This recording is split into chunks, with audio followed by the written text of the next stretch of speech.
मैं धन्यवाद करता हूं परमेश्वर का इस सुंदर समय का जो परमेश्वर ने मुझे दिया है। मैं विशेष धन्यवाद करता हूं प्रभु में मेरे भाई अनुपम डेविड, अपनी भाभी शबनम डेविड जी का, जिन्होंने मौका मुझे दिया कि मैं आपके समक्ष उपस्थित हो सकूं और हम सब परमेश्वर के वचन में चलकर कुछ सीखने वाले हों। आइए परमेश्वर के वचन में चलने से पूर्व अपनी आंखों को कुछ समय के लिए बंद करेंगे और परमेश्वर से पवित्र आत्मा के दान को मांगेंगे। हम प्रार्थना करेंगे। तमाम आशीषों के देने वाले परमेश्वर यीशु मसीह में हमारे बाप और खुदा, हम धन्यवाद करते हैं इस सुंदर अवसर के लिए जो कि आपने हमें दिया है। विश्वास रखते हैं प्रभु कि हमारी आशीषें आपकी ओर से हैं। आने वाले समय में प्रभु जितने आराधकों को आपने चुना है कि वो अपनी आशीषों को लेने के लिए आए, बारी बारी सभी को अपनी आशीषों के लिए भेजें और हम सभी परमेश्वर की आशीषों के साथ बढ़ने वाले हों। सब कुछ मांग लेते हैं आपके प्रिय पुत्र यीशु मसीह के नाम से, सुने और ग्रहण करें, आमीन। आइए पढ़ने के लिए मेरे साथ निकाल लें तीतुस के नाम पौलुस प्रेरित की पत्री, उसका 2 अध्याय और उसके पहले 15 पद, यानी टोटल 2 अध्याय को हमें पढ़ना है। लिखा है, पर तू ऐसी बातें कहा कर कि जो खरे उपदेश के योग्य हैं, अर्थात बूढ़े पुरुष सचेत, गंभीर और संयमी हो और उनका विश्वास प्रेम और धीरज पक्का हो। इसी प्रकार से बूढ़ी स्त्रियों का चाल चलन भी पवित्र लोगों का सा हो, वे दोष लगाने वाली और पियक्कड़ नहीं पर अच्छी बातें सिखाने वाली हो, ताकि वे जवान स्त्रियों को चेतावनी देती रहें कि अपने पतियों और बच्चों से प्रीति रखें और संयमी, पवित्रता और घर का कारोबार करने वाली, भली और अपने पति के अधीन रहने वाली हो, ताकि परमेश्वर की वचन की निंदा न होने पाए। ऐसे ही जवान पुरुषों को भी समझाया कर कि वो संयमी हो, सब बातों में अपने आप को भले कामों का नमूना बना, तेरे उपदेश की सफाई, गंभीरता और ऐसी खराई पाई जाए कि कोई उसे बुरा ना कह सके, जिससे विरोधी हम पर कोई दोष लगाने का अवसर न पाकर लज्जित हों। दासों को समझा कि वह अपने अपने स्वामी के अधीन रहें और सब बातों में उन्हें प्रसन्न रखें और उलट कर जवाब न दें, चोरी चालाकी न करें, पर सब प्रकार से पूरे विश्वासी निकलें और सब बातों में हमारे उद्धारकर्ता परमेश्वर के उपदेश की शोभा बढ़ाएं, क्योंकि परमेश्वर का यह अनुग्रह प्रकट है जो सब मनुष्यों के उद्धार के कारण है और हमें चेतावनी देता है कि हम अभक्ति की संसारिक अभिलाषाओं से मन फेर कर इस युग में संयमी और धर्म और भक्ति से जीवन बिताएं और उस धन्य आशा को, अर्थात उस महान परमेश्वर और उद्धारकर्ता यीशु मसीह की महिमा प्रकट होने की बाट जोते रहें, जिसने अपने आप को हमारे लिए दे दिया कि हमें सब प्रकार के अधर्म से छुड़ा ले और शुद्ध करके एक ऐसी जाति बनाए जो भले काम में सरगर्म हो। पूरे अधिकार के साथ ये बातें कहें, समझा और सिखाता रहे, कोई तुझे तुच्छ न जानने पाए। ये परमेश्वर का वचन है। परमेश्वर का धन्यवाद हो। देखिए, आज का वचन हमें आचरण के लिए खरी शिक्षा को दिखाता है। आज के वचन में जब हम जाते हैं तो पहली चीज वो लिखता है कि तू ऐसी बातें कर जो खरे उपदेश के योग्य है, यानी जो लोग परमेश्वर के वचन को बांटें वो खरे उपदेश को बांटें। पौलुस आज तीतुस को लिख रहा है क्योंकि तीतुस एक गैर यहूदी मसीही है, अन्य जातियों में से आया। आज पौलुस उसे चेतावनी के साथ सिखा रहा है कि तू ऐसी बातें कहा कर जो खरे उपदेश के योग्य हैं। आज मुझे और आपको भी जब परमेश्वर के वचन को बांटना है तो बड़े विश्वास से परमेश्वर के वचन को बांटिए। ऐसा वचन जो परमेश्वर की दृष्टि में, मनुष्यों की दृष्टि में क्या हो? खरा हो। आज इस सारी चीजों को आपको और मुझे सीखना है, जानना है, समझना है। देखिए, कैटेगराइज्ड है आज का वचन। बुजुर्गों से शुरू होगा, दासों तक जाएगा।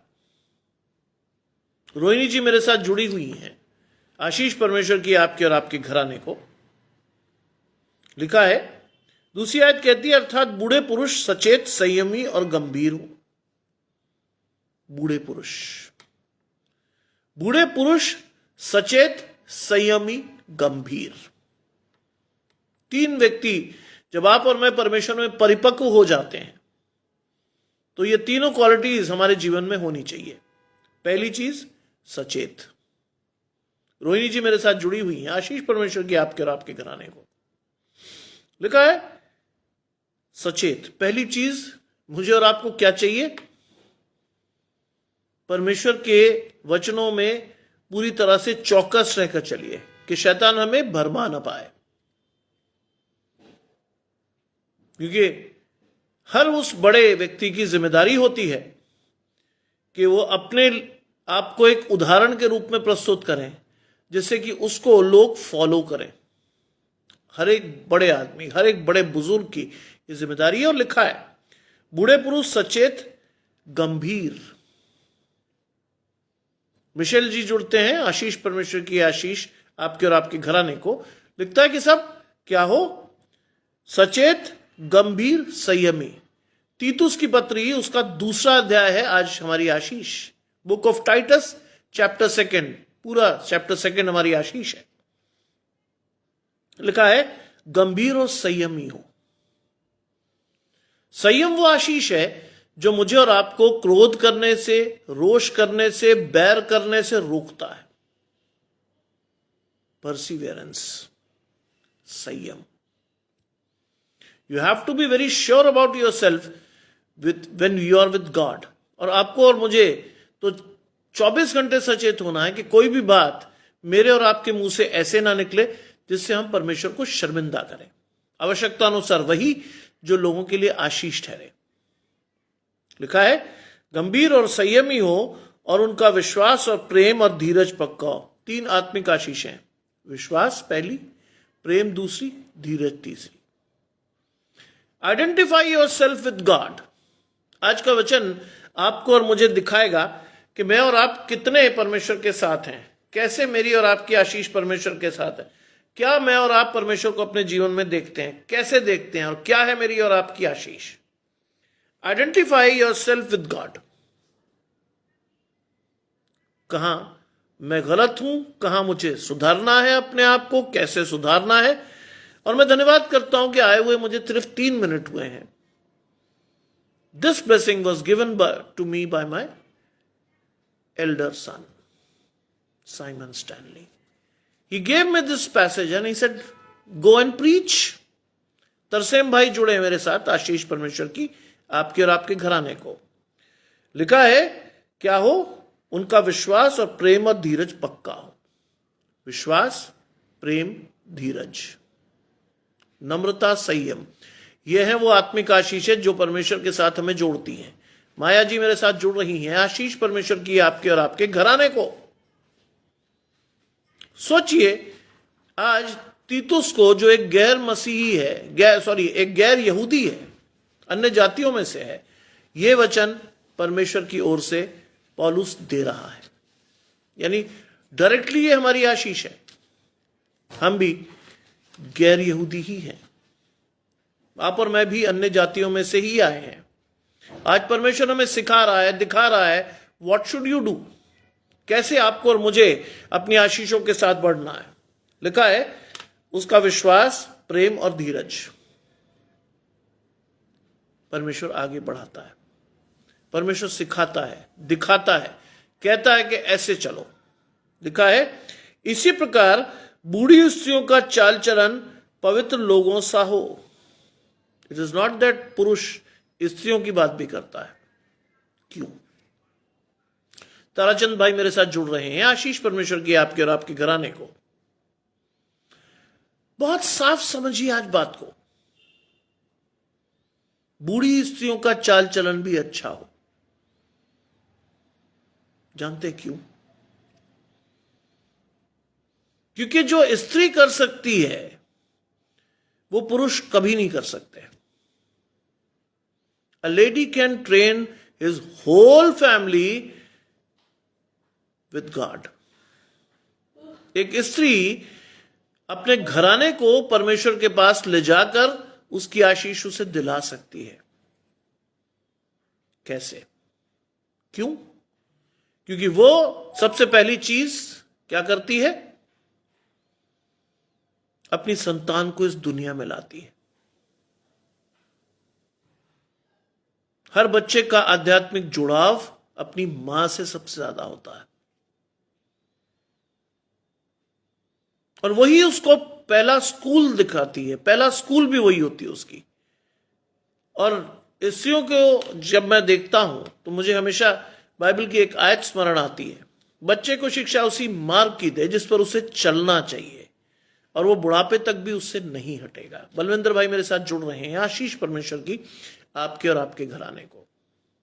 बच्चे को शिक्षा उसी मार्ग की दे। अंग्रेज भाई जुड़ते हैं, आशीष परमेश्वर की आपके और आपके घराने को। बच्चे को शिक्षा उसी मार्ग की दे जिस पे उसे चलना चाहिए, और वो बुढ़ापे तक भी उससे नहीं जाएगा। और लिखा है, इसी प्रकार बुढ़ी स्त्रियों का चाल चलन पवित्र लोगों सा हो, वे दोष लगाने वाली, पियक्कड़ नहीं, पर अच्छी बातें सिखाने वाली हो। दोष लगाने वाली नहीं, क्योंकि आप जो बच्चों के सामने करेंगे as a mother, as a senior person, बच्चे अडेप्ट करते हैं, बच्चे उसे सीख लेते हैं। आज कई माँ बाप अपने घर में अधिकाई से गाली देते हैं, बच्चा भी देता है। क्यों? क्योंकि उसे लगता है कोई गलत नहीं है, हमारी माँ गाली दे रही है, कोई दिक्कत नहीं, हम भी देंगे। आपका चाल चलन ऐसा हो कि उसे बच्चा जब अपने जीवन में ले तो वो जहां भी जाए आशीष पाए। हर व्यक्ति कहे कि इसकी परवरिश एक अच्छी मां ने की है, एक अच्छी मां ने। इसलिए लिखा है कि वो दोष लगाने वाली नहीं, पर अच्छी बातें सिखाने वाली हो। आज अपने बच्चों को अच्छी बातें सिखाइए। बुरी बातें तो दुनिया सिखाने के लिए बैठी ही है, गलत बातें शैताने के लिए तो शैतान बैठा है, तरह तरह के लोग बैठे हैं, उनके दोस्त बैठे हैं, बुरे चाल चलन वाले लोग बैठे हैं कि कब उनको अहेर लें, फाड़ खाएं, बैठे लोग। आज मां की एक बूढ़ी स्त्री जो आपके घर में बड़ी, चाहे वो आपकी दादी हो, नानी हो, मां हो, कोई भी हो, अच्छी बातें सिखानी, अच्छी बातें सिखाइए, जिससे कि आपका घराना आगे तक आशीष पाने वाला हो। आपके घराने में लोग देखकर कहें वास्तव में ये परमेश्वर के हैं। और उसका बड़ा रोल होता है मां का, नानी का, दादी का, जिससे बच्चे सीखते हैं। लिखा है ताकि वो जवान स्त्रियों को चेतावनी देती रहे। उनकी जिम्मेदारी भी यहां डिफाइंड है कि वो जवान स्त्रियों को चेतावनी दें। किस बात के लिए? कि किसी बुरे काम में वो संलग्न ना हो। और लिखा है और अपने पतियों और बच्चों की से प्रीति रखें। आज हर जो एल्डरली इंसान है आपके घर में, बुजुर्ग है, उसकी जिम्मेदारी है कि वो अपने परिवार को पूरी तरह से नियंत्रित रखे। बहुत से लोग अपने बुजुर्गों की इज्जत नहीं करते क्योंकि उन्होंने सीखा नहीं है, उन्हें सिखाया नहीं गया है। आज कई बच्चे अपने दादा दादी, नाना नानी का अपमान कर जाते हैं खुलेआम, क्योंकि उन्हें अच्छी बातों की शिक्षा नहीं दी गई। उन्हें मालूम ही नहीं है कि जिस मां बाप से वो जन्मे हैं, उन मां बाप को, जिन मां बाप ने जन्म दिया है, उनका अस्तित्व उनसे है। अगर वो नहीं होते तो आज शायद मैं और आप भी नहीं होते। अभी मैं इग्नू से लौट रहा था, मैंने अपने क्लरिकल स्टाफ से बात की। उसने कहा कि सर आज मेरी बेटी लौट आई अपनी दादी के साथ। मैंने कहाँ गए थे?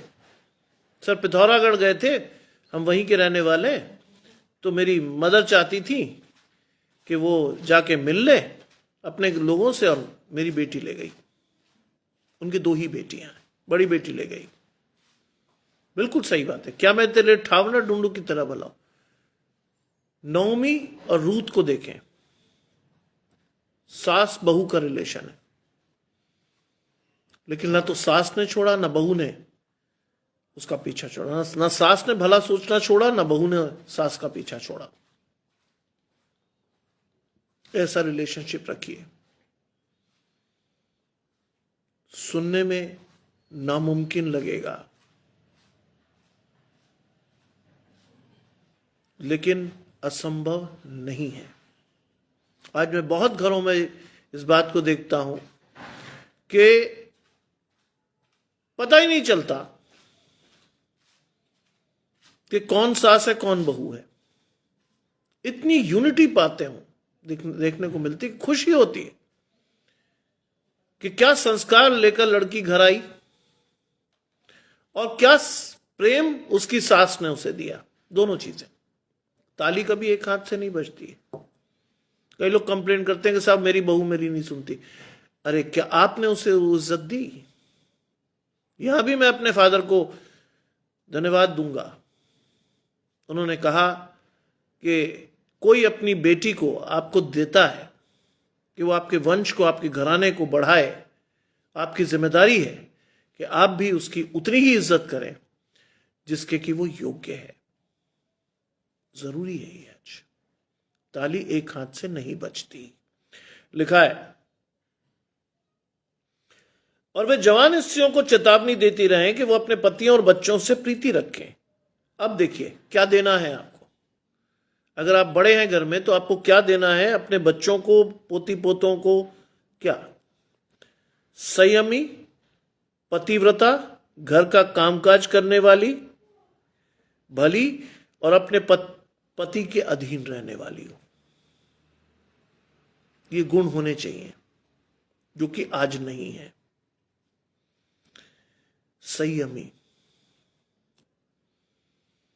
आज मसीह महिलाओं को भी सांसारिक लालसाओं में पूरी तरह से लिप्त देखा जा सकता है। उन्हें भी हर वो चीज चाहिए जो संसार में है, भले ही उनके पति के पास पैसा हो या ना हो। जानते हैं ऐसी पत्नियां क्या कराती हैं? पति से अपराध कराती हैं, लालच में उसे डुबाती हैं, तरह तरह की चीजों को वो लाने के लिए इधर उधर से पैसे लेके मारता है। उधार कर्जों में चले जाते हैं कई लोग, और लास्ट एंड क्या होता? परिवार बिखर जाता है। पहली चीज है संयमी, दूसरी चीज है पतिव्रता। बाइबल में लिखा है, love your husband as your head. जैसे अपने सिर को आप प्रेम करते हैं ना, पति को भी आप क्या माने? अपना मुकुट, शोभायमान मुकुट, क्योंकि वो परमेश्वर ने आपको दिया है। वो है जिसके नाम के साथ आप जीवन भर रहेंगे। पतिव्रता। लिखा है घर का काम काज करने वाली। It is a sad state of affairs in India कि आजकल के बच्चों को घर का काम करना नहीं आता, सिखाया भी नहीं जाता। माँ बाप बड़ी खुशी खुशी बताते हैं आज लोगों को कि मेरी बेटी को काम करना नहीं आता। It's a sad state of affair. घर का काम आना चाहिए, हर परिस्थिति को टैकल करना आना चाहिए। आज अपने बच्चों को फूल सा मत बनाइए, उसको बनाइए कि जिंदगी की हर परिस्थिति का सामना वो परमेश्वर के साथ मिलकर हंसकर कर सके। लिखा है भली, इट इज द वर्च्यू जो परमेश्वर हर लड़की से, हर स्त्री से चाहता। भली। बुरा मत मानिएगा, आज मसीह बेटियां भी उसी दौड़ में हैं जिसमें संसार की और लड़कियां दौड़ रही हैं। वो भी डिस्को जाती हैं, वो भी शराब पीती हैं, वो भी सारे गलत काम कर देती हैं। नहीं, भली। लिखा है और अपने पति के अधीन रहने वाली हो। ये तो बहुत ही बुरी स्थिति है। मैं कई घरों में जाता हूं, बातचीत होती है, तो मुझे वहां समझ में आ जाता है कि यहां बेचारे पति की बिल्कुल नहीं चलती, क्योंकि वो बोल ही नहीं पाता। तो उसे साइड में बिठा दिया जाता है, पत्नी चार्ज ले लेती है और सारी बातें पत्नी करती है, पति बेचारा चुपचाप सुनता है। पति के अधीन रहिए आज। अगर आपको वास्तविक आशीष चाहिए, पति के अधीन रहिए। लिखा है ताकि परमेश्वर के वचन की निंदा ना होने पाए। इसलिए रहिए, जैसा परमेश्वर ने स्वरूप दिया है फैमिली का, उसके अनुसार रहिए। अगर आप इससे बाहर जाते हैं, शैतान आपके जीवन में घुसता है, डाइवोर्सेस होते हैं, मार पिटाइयां होती हैं, केसेस चलते हैं, कोर्ट में पहुंच जाते हैं पति पत्नी, पति की परमेश्वर की निंदा करते हैं आप। Don't do it. और कई दुर्भाग्य की बात है कि कई लड़कियों के माँ बाप इंस्टिगेट करते हैं लड़कियों को कि वो जब ससुराल जाएं तो वो वहां लड़ झगड़ के किसी ना किसी तरह अलग हो जाएं। अच्छी बातें सिखाइए अपने बच्चों को, जिससे कि वो घराने समेत आशीष लें, शैतान का श्राप ना लें। आज कई बच्चे इन्हीं बेवकूफियों के चलते अपने आप को तन्हा पाते हैं, क्योंकि परमेश्वर के अनुसार उनका परिवार नहीं चला, परमेश्वर के अनुसार उनकी आशीष नहीं आई, परमेश्वर ने जैसा कहा था वो नहीं कर पाए। नतीजा क्या हुआ? आशीष चली गई। आगे सुनिए। ऐसे ही जवान पुरुषों को भी समझाया कर कि वो संयमी हो। जवान पुरुषों को भी समझाया कर कि वो संयमी हो। संयम कहां बरतना है? अपने बुजुर्ग माँ बाप की आशीष को लेना है, संयमित होकर उनकी बात को सुनना है, मानना है, सीखना है। अपनी पत्नी को अपने समान प्रेम करना है और सारे घर को साथ लेकर चलना है।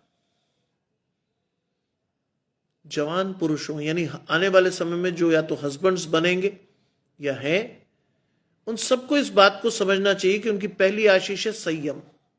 धीरज से हर एक की बात को सुनिए, हर एक के पॉइंट ऑफ व्यू को जानिए। Then you decide not only by yourself but with the help of Holy Spirit. परमेश्वर से कहिए। आप जिंदगी में कभी दुखी नहीं होंगे, आप जिंदगी में कभी लाचार नजर नहीं आएंगे। 2021 तक मेरी मां भी जिंदा थी, 2017 तक मेरे पिता भी जिंदा थे। हमारे घर में कई बार स्थितियां खराब हुई, टकराव हुआ, लेकिन मेरी पूरी कोशिश रही कि मैं दोनों पक्षों के समझाकर उनकी आशीषें उनके साथ बरकरार रखूं। संयमी होइए, क्रोध मत करके पता चला आपको गुस्सा आया, आपने उठा के पत्नी को दे मारा थप्पड़, या आपने बूढ़े माँ बाप को घर से बाहर निकाल दिया। नहीं, संयमी होइए। परमेश्वर की आशीष को लीजिए, परमेश्वर की धीरज को लीजिए, परमेश्वर की नम्रता संयम को लीजिए। लिखा है सब बातों में अपने आप को भले कामों का नमूना बना। सब बातों में। जब आप जवान होते हैं तो आपकी उमंगें होती हैं, आपकी ख्वाहिशें होती हैं, गलत काम करने की लालसाएं शैतान आपके जीवन में बहुत बार डालता है। लिखा है अपने आप को भले कामों का नमूना बना। क्यों? दोनों तरफ बातें सीखिएगा। आपके बुजुर्ग माँ बाप खुश हो कि उन्होंने अपने बच्चे की, अपने बेटे की भली परवरिश की है। आपके बच्चे आपसे सीखकर आपके आने वाले जीवन में आपको आशीष दे सके। दोनों बातें कही मैंने आपसे। अगर आप बीच में हैं, जवान हैं, पति हैं, तो आपकी आशीष बनती है कि अपने आप को भले कामों का नमूना बनाइए। आपके बच्चे आपसे सीखेंगे, आपके माता पिता खुश होंगे कि उन्होंने एक अच्छी परवरिश तालीम दी है आपको। लिखा है तेरे उपदेश में सफाई, गंभीरता और खराई पाई जाए। जब आप परमेश्वर से जुड़ते हैं, पवित्र आत्मा के साथ बढ़ते हैं, तो क्या होगा? तेरे उपदेश में सफाई, करेक्ट चीज बोलिए। एक जमाने में मुझे बहुत प्रॉब्लम थी, मैं बहुत घुमा फिरा के अपनी बात कहता था। उसके पीछे आशय यह था किसी को बुरा ना लगे। One day my father told me, Reena ji मेरे साथ जुड़ी हुई हैं, आशीष परमेश्वर की आपके और आपके घराने को। One day my father told मी, अगर आप सबको प्लीज करना चाहोगे तो आप किसी को खुश नहीं कर पाओगे। जो बात कहनी सफाई से कहो। Then he told me the verse of a Bible, जिसमें कहा था तेरी हां हां हो, तेरी ना ना हो, बीच में अगर तो कोई चीज बोलता है वो अपराध है। उस दिन के बाद से मैं बिल्कुल स्पष्ट बोलता हूं, सफाई से, बिल्कुल साफ बोलिए। परमेश्वर ने हमें भय का आत्मा नहीं दिया है। जो है बता दीजिए। सामने वाले को एक बार बुरा लगेगा, लेकिन उसे समझ में आ जाएगा कि भाई ये है सच्चाई। गंभीरता, ठट्ठा मत कीजिए कभी। हर बात को गंभीरता से लीजिए, उसके हर पहलू पर विचार कीजिए, तब अपने निर्णय को सुनाइए। और साथ में परमेश्वर के पवित्र आत्मा के साथ जब आप उस गंभीरता से परमेश्वर का निर्णय सुनाएंगे, परमेश्वर की आशीष आपके घर में आएगी। खराई से अपनी बात कहिए, लिखा है, और ऐसी खराई पाई जाए कि कोई उसे बुरा ना कहे। खराई से अपनी बात कहिए, खुश मत कीजिए किसी को। जो है जैसा है बता दीजिए, कहिए देखिए ये गलत था आप में। अगर आपकी पत्नी गलत करती है उनको बता दिए, आपके माता पिता गलत करते हैं उनको भी समझा दीजिए। बहुत सारी चीजें देयर एंड देन खत्म हो जाएंगी, बहुत सारी बातें देयर एंड देन खत्म हो जाएंगी, और इसमें आपको और मुझे समझ में आ जाएगा कि क्या करना है क्या नहीं करना। ये सारी चीजें आपको और मुझे समझनी है। और लिखा है ऐसी खराई पाई जाए कि कोई तुझे बुरा ना कहे, जिससे विरोधी हम पर कोई दोष लगाने का अवसर ना पाकर लज्जित हो। इसलिए परमेश्वर ही कहता है खराई से बात कही अपनी, सामने वाले को पता हो कि साहब इसने किसी का पक्षपात नहीं किया। बाइबल में लिखा है मसीह किसी का पक्षपात भी नहीं करता, जो जैसा है वैसे ही मिलेगी आशीष। साफ रहिए, स्वच्छ रहिए, अपने हाथों को पवित्र रखिए, अपने मन को पवित्र रखिए, परमेश्वर से जोड़े रखिए, आपका घराना आशीष पाएगा। शैतान को आप पर दोष लगाने का अवसर नहीं होगा, शैतान आप पर दोष नहीं लगा पाएगा। लिखा है दासों को समझा के अपने अपने स्वामियों के अधीन रहें। आप कहेंगे साहब इस समय कौन से दास हैं? लेकिन मैं और आप जहां काम करते हैं वहां हम एम्प्लॉई हैं। क्या चीज करना है हमें?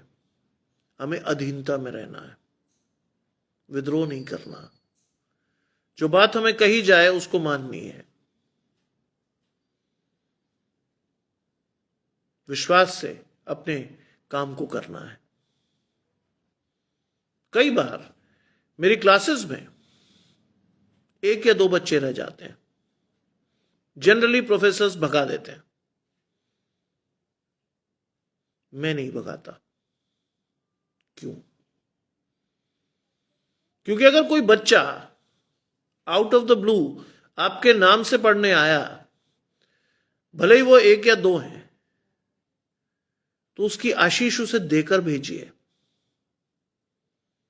जिससे कल को जब वो बाहर निकले तो ये बता सके कि अगर पूरे कॉलेज में कोई पढ़ाई नहीं हो रही थी, sir was there to teach अस।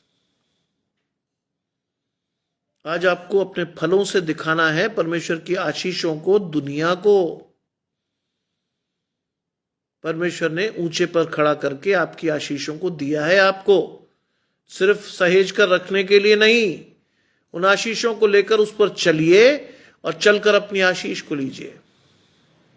परमेश्वर आपके लिए रास्ता बनाता है। मैंने सुबह भी लीना जी से यही कहा था कि जब मुझे सहारनपुर से उखाड़ कर आगरा में लाया गया तो I was in a fix. ऐसा क्यों हुआ परमेश्वर? इनके बेटे आपके साहबजादे अभी जबलपुर गए हैं। परमेश्वर ने आशीष अगर वहीं रखी है तो वो वहीं तरक्की करेगा। तो परमेश्वर किसी के साथ बुराई नहीं करता। रोहिणी जी की बेटी अगर ऑस्ट्रेलिया गई तो परमेश्वर ने अपनी मां से उसको अलग किया कि वो अपनी जिंदगी में इंडिपेंडेंटली सोच सके, सही निर्णय लेकर परमेश्वर के साथ जुड़ सके और आने वाले समय में अपनी आशीषों को अपने परिवार को दे सके। इसे लिखा अधीन रहो, सब बातों में उन्हें प्रसन्न रखो और उलटकर जवाब ना दो। कई लोगों को बहुत शौक होता है कि वो व्यवस्था के विपरीत बोलते हैं। अपना काम करिए विश्वास से। जिसको भी आपके ऊपर रखा गया है उसके मन में परमेश्वर काम करेगा। कई बार ऐसा होता है कि कोई सीनियर टीचर या कोई सीनियर प्रोफेसर या कभी प्रिंसिपल साहब डांट देते हैं, मैं पलट कर जवाब नहीं देता। सिर्फ इतनी प्रार्थना करता हूं, प्रभु इन्हें सही तस्वीर दिखा जिससे ये समझ सकें कि सही क्या है। और 99% केसेस में यही होता है कि एक स्टेज के बाद व्यक्ति को महसूस होती है अपनी गलती, और फिर वो क्या करते हैं, फिर वो कहते हैं स्टैनली ये गलती से हो गया यार, हमें पूरा नहीं पता था। जरूरी है इस चीज को लेकर। लिखा है चोरी चालाकी ना करें पर सब प्रकार से विश्वासी निकलें। चोरी और चालाकी ना करें। ध्यान रखिए ये सबके लिए है। आज सबसे बड़ी चोरी हम करते हैं किसकी? परमेश्वर के समय की। मत कीजिए। चालाकी से परमेश्वर को घृणा है, क्योंकि चालाकी क्या करती है? आपको अनर्थ कल्पनाएं दिखाती है। आपको दिखाती है कि आप चालाक होकर ये कर लोगे वो कर लोगे, लेकिन परमेश्वर की इच्छा ही पूरी होगी। ध्यान रखिएगा। कई लोग जिंदगी भर अनर्थ कल्पनाएं करते हैं, यहां लूट वहां लूट मार कर, परमेश्वर कभी भी सफल नहीं होने देता। चोरी और चालाकी से बचें और सब प्रकार के पूरे विश्वासी निकलें कि सब बातों में हमारे उद्धारकर्ता परमेश्वर के उपदेश की शोभा बढ़ाएं। यह है आपकी आशीष और मेरी। क्या लिखा है? सब बातों में हमारे उद्धारकर्ता परमेश्वर के उपदेश की शोभा बढ़ाएं। जानते हैं इसका मतलब? उपदेश की शोभा बढ़ाना। उपदेश की शोभा का मतलब है जो सुनते हो उस पर चलो, और जब चलते हो तो आशीष लेकर दूसरों को देने के काम करो। मैं खुश होता हूं इस बात को लेकर के। ये जिम्मेदारी को परमेश्वर ने हमें दिया है, बखूबी निभाइए। आज शुरुआत कीजिए अपने परिवार से। ढूंढिए ऐसे व्यक्ति को जो परमेश्वर के साथ नहीं जुड़ा। देखिए शैतान इतना पुख्ता तरीके से काम करता है कि अगर मैं आप और मैं डायरेक्ट जाकर किसी से कहें तू परमेश्वर से जुड़ा हुआ नहीं है, बिदक जाएगा वो आदमी। धीरे धीरे सबसे पहली चीज है उसको अपना समय दीजिए। जिस व्यक्ति के बारे में आपको शक व शुबा है कि ये परमेश्वर के साथ नहीं है, बैठना सीखिए उसके पास, बातें करना सीखिए उससे, उसके साथ अपने कम्युनिकेशन को मजबूत कीजिए। कम्युनिकेशन मजबूत हो गया और एक बार वो आपकी इन्फ्लुएंस में आ गया, तब धीरे धीरे उसे परमेश्वर की ओर लाइए। ये तरीका नहीं है आप गए डायरेक्ट में डंडा उठाया, आपने कहा है तू परमेश्वर के साथ नहीं, but this is not the way. आपकी और मेरी आशीषें आत्मिक है, धीरज है, नम्रता है, संयम है।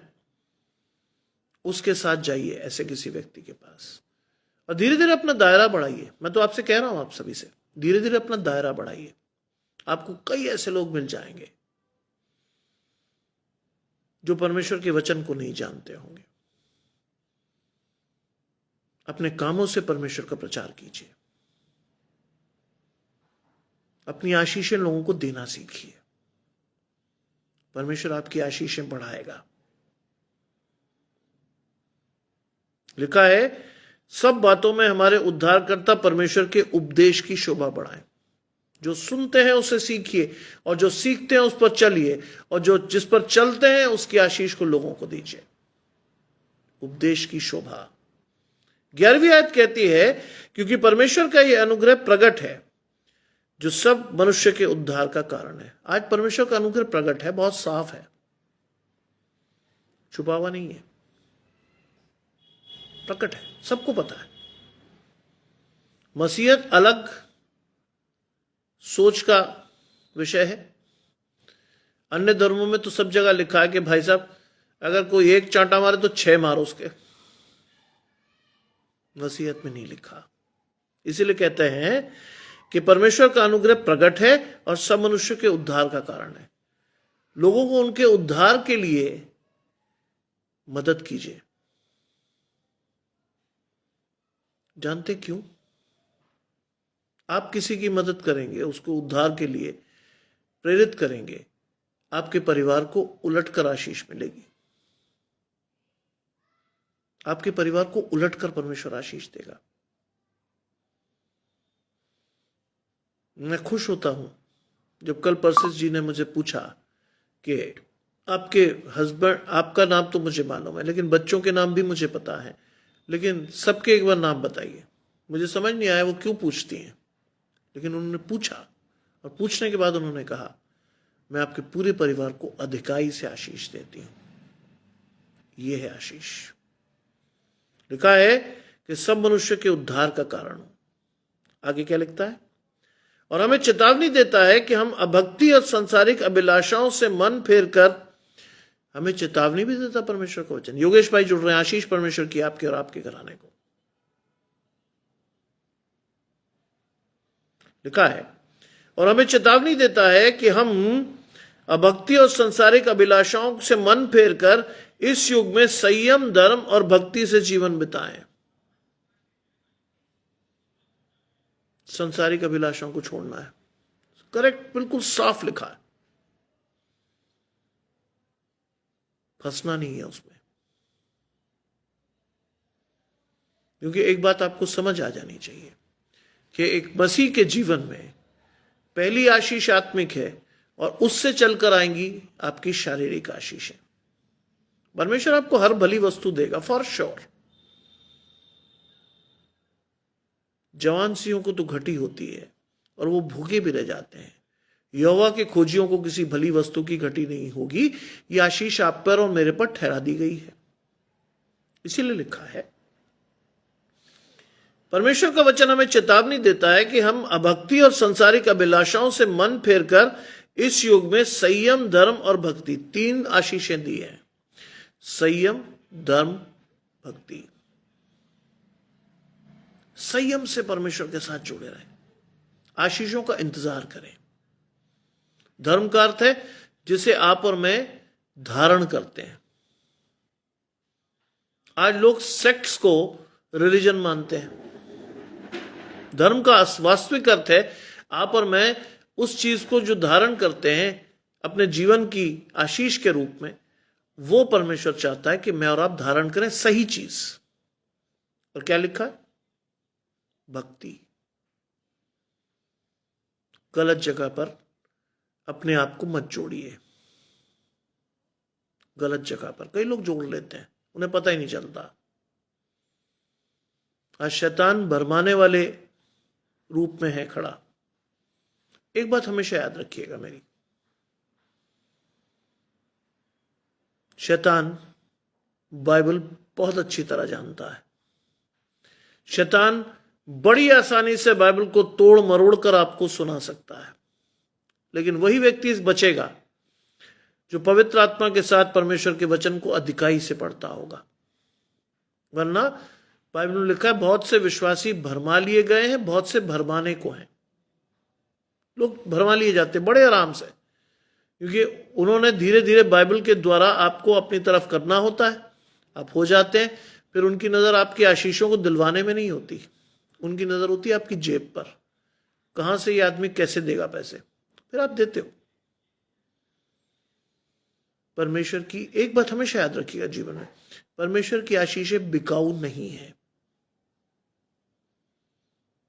अगर आप फील्ड में प्रचार कर रहे हो, आप परमेश्वर के सेवक हो, प्रतिदिन परमेश्वर से मांगो, प्रभु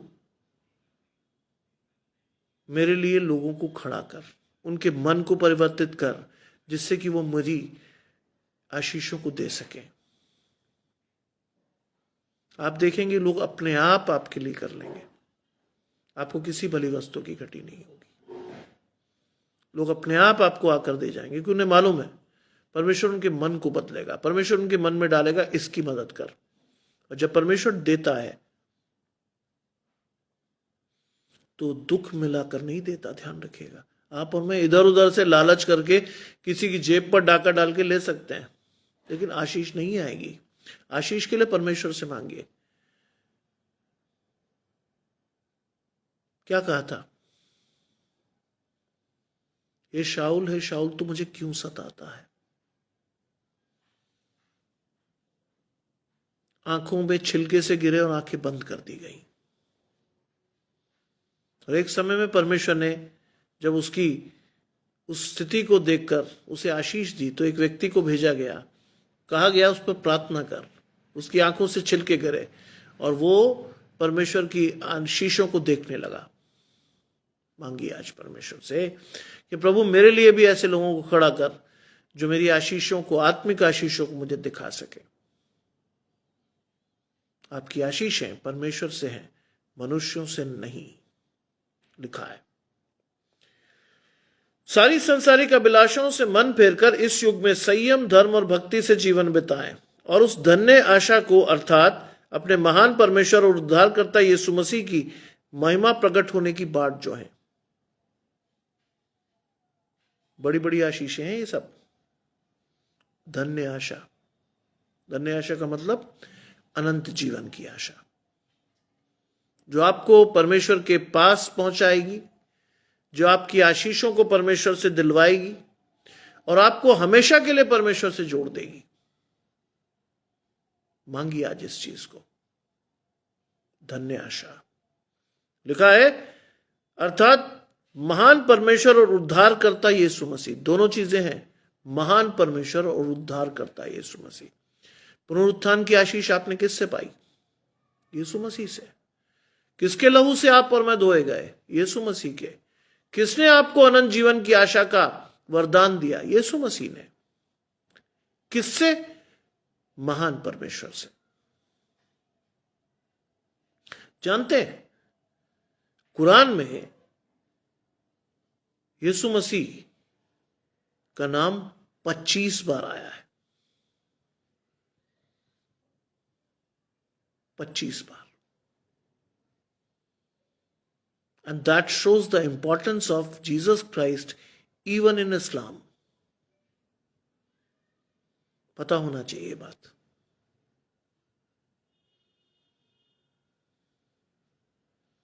जानते हैं मुस्लिम्स बाइबल को क्या मानते हैं?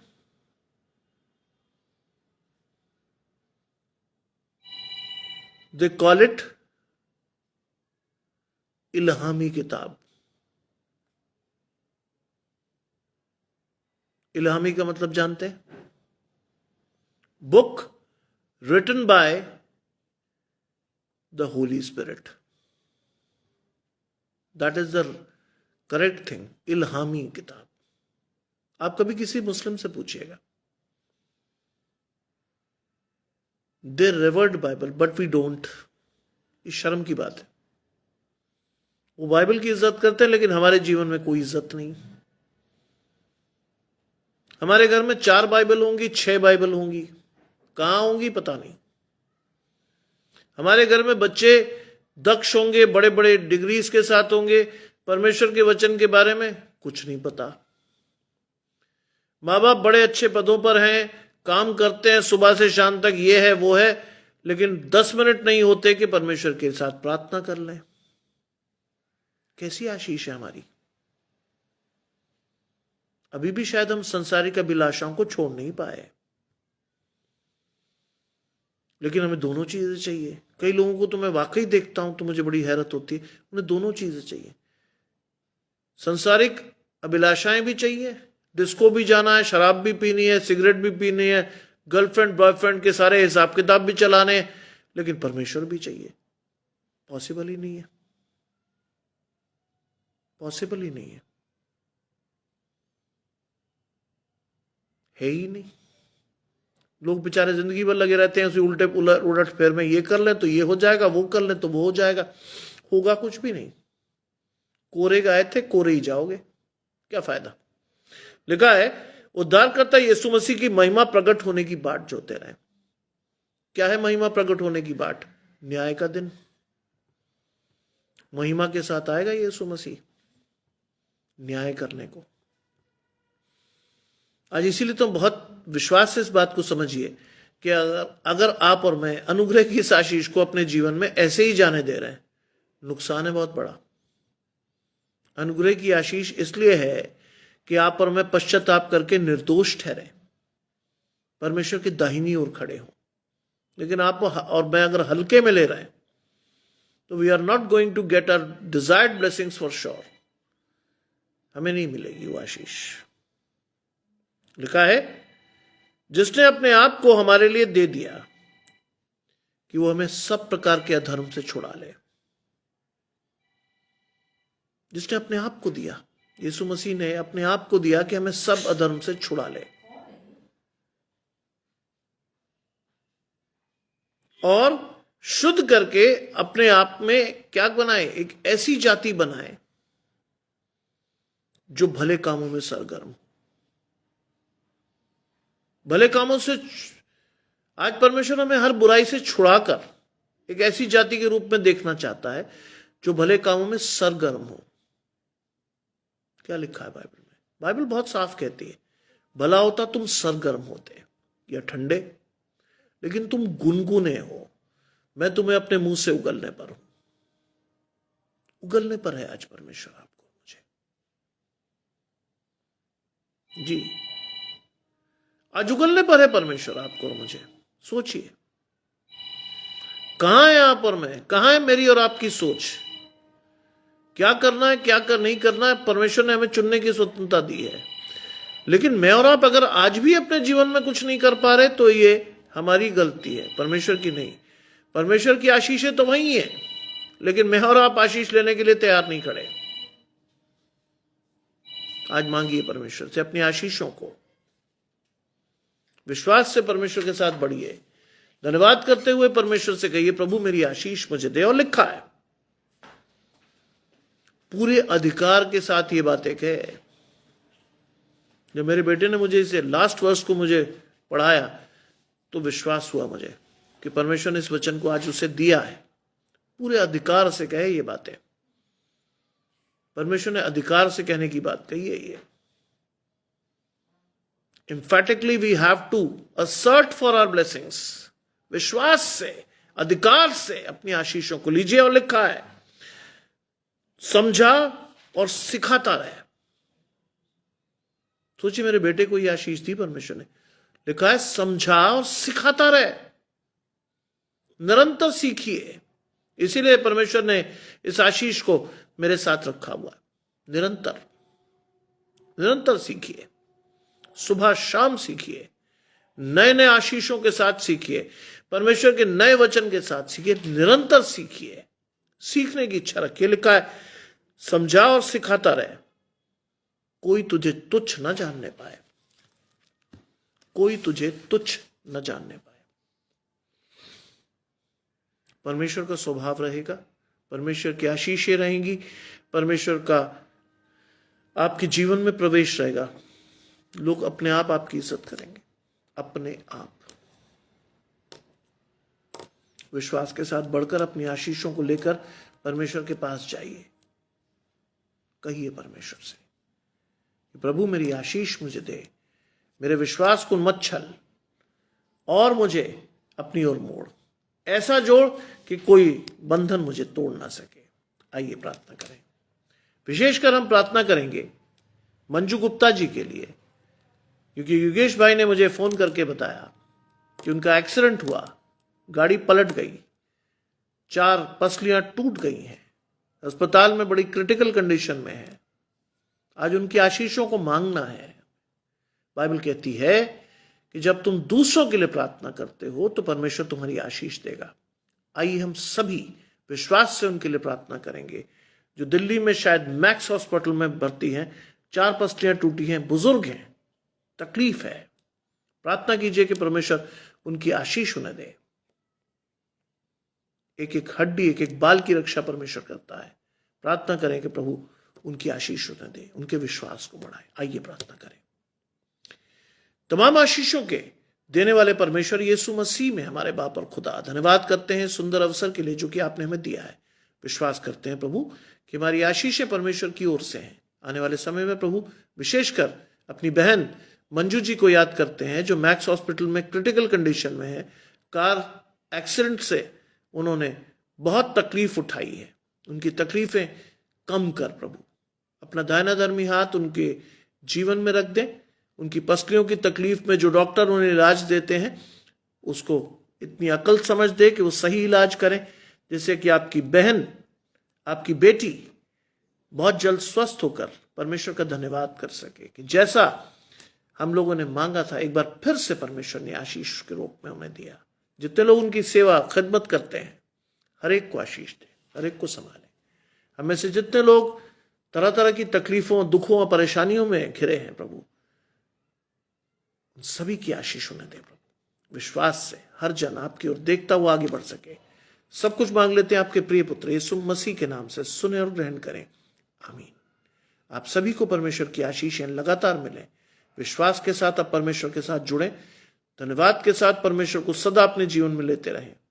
प्रार्थना कीजिएगा मेरे छोटे बेटे के लिए भी।